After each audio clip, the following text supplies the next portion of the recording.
Hello and a very warm welcome back to the garden. Today I'm going to share with you what I think is the most important summer gardening tip to ensure you can enjoy big harvest from your space.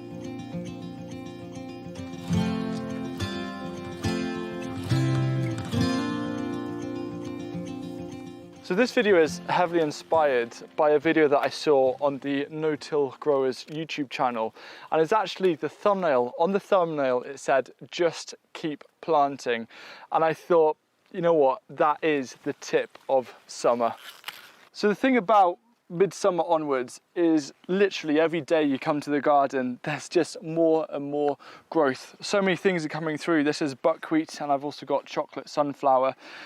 And it's really easy to get caught by all of this growth, but it's also crunch time because we're starting to quickly run out of time where we can put new plants in the ground. In a way, I feel that in July, I do perhaps the most transplanting compared to any other month, because in July, it's actually a very big transitional month. Firstly, we're out of the hungry gap, which means we have so much food coming out, but there's a lot happening on the ground. These beans will be out within the next week or so. So this means space appears ready for new plants. And we can't forget that as gardeners, we're very much limited by the climate, and so time is running out, because if I say sow tomatoes now, there's no way that they'll develop and ripen in time before the first frosts come. And so because of the limitations of the climate, for me now the focus is just keep harvesting, just keep planting, and throw a lot of the rules out the window. My strategy for the rest of July is simple, and that is to make sure that there isn't a single spare bit of space in this whole garden. And I'm going to be really focusing on making sure that every single square inch is filled up, because at the end of the day, just having plants in the ground is really going to help with soil health, and if we can eat it, that's an added bonus. So part of this strategy also covers August, because we're still harvesting a lot in August, obviously, and that's where gaps can emerge. And the thing about actually sowing seeds in July in modules ready to transplant in August, 3 for example that I'm really focusing on this year are going to be fennel, pak choi and turnips sown in July. It means you've got that kind of 3 or 4 week head start. So as soon as you take some things out in early August, you can squeeze those in and still get an extra harvest from the same space. Because I know that time is kind of against me for getting new crops in the ground, there sometimes has to be an element of sacrifice. This is a parsley here that has just gone crazy, and it's doing the parsley flop. Every single vegetable might end up doing some kind of flop, I found in this garden. And I've got to think between, do I keep both plants in because it's great for the pollinators, or do I remove one so I can get in extra food and save a bit more money? And this is just, there's no right or wrong answer for this. This is just a kind of a thought or decision that you should apply in your own space. One distinct advantage of July and August is because there's so much growth happening, it's actually creating microclimates within the garden. On this side of this Atlantis broccoli, there's actually quite a nice bit of shade. And this is perfect for growing things like lettuce, which in the full summer sun is not going to cope very well, and it runs a risk of bolting or running to seed. What that also means is if you've got a shady side, you'll also have a sunny side.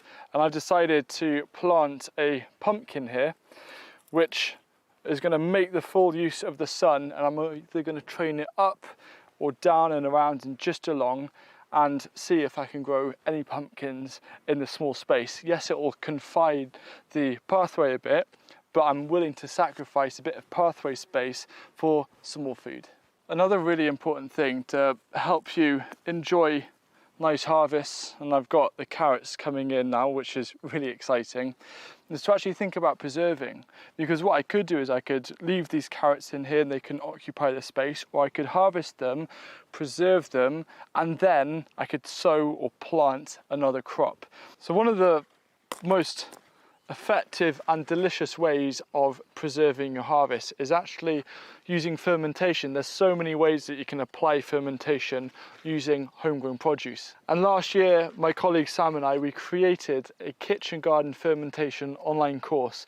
And we try to make it as accessible as possible to teach you in around 12 lessons, around 12 recipes, how to start fermenting your produce and unlock new flavors, new experiences, and I really hope you enjoy. So there's a link down below if you're interested in taking it. Here's an example of just trying to fill in as many gaps as possible. I've got some outdoor cucumbers here, which we're going to create a pyramid style frame for these. But I've got some quinoa plants that I've got from our other garden project. So I'm actually going to plant these in here and plant a nice row along the edge of this bed just to see what happens. And you know, if they fail, at least it'll look really cool. Showing you another example here, I can put in a row of leeks because these are dwarf beans, and the useful thing about them is that they're on a single stem, so they can flop over and away from these leeks. So I'm going to put a nice row here. These are winter giant leeks that I can harvest and enjoy from around late November onwards. There's quite a few things happening in this area here, and I've got some pak choi seedlings.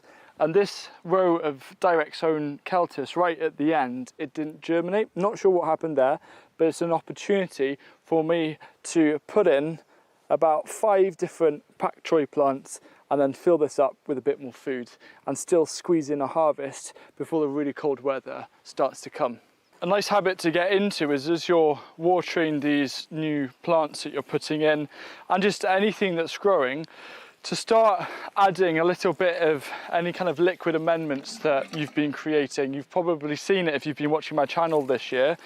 I've been using a lot of those.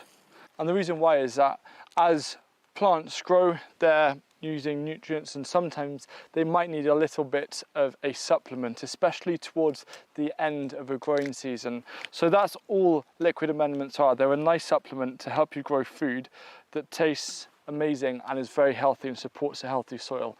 And I'll show you an example of feeding cucumbers at the other site using a nettle feed. They've basically tripled in growth in about a week. It was insane. So here we are in our other garden, and this is literally cucumber city. These are just going absolutely nuts. Every single day we come here and there's more cucumbers coming out. And I think the thing that's really helped with this is actually feeding it with a nettle feed. And we've been using that regularly over the past weeks, and we've also mulched them with grass clippings, but they absolutely love it. So just adding a little bit of supplemental feed here and there to, if there's any nutrients they're lacking, to make sure that that area is covered, you then get really healthy, productive, high-yielding plants like these. July is a month where you just keep on planting. You want to get as much food and enjoyment from your space as possible.